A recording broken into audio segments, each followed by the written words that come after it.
Sakın bak. Çelik başlığını taksın herkes. Arkadaşlar çelik başlıkta.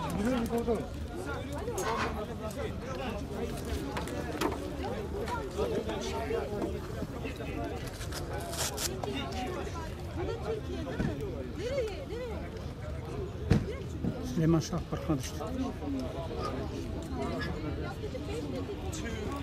Explosions within the last few minutes. It appears that mortars have landed either within Turkey or perilously close to the border.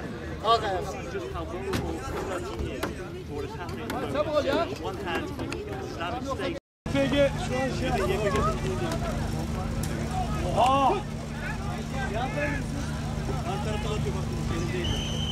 Altı be devam et.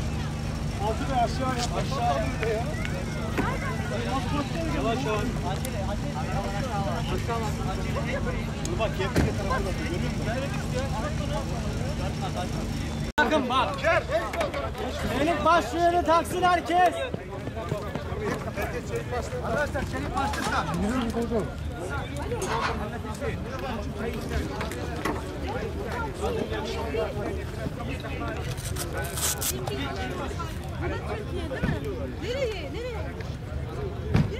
Süleyman Şah Parkı'na düştü.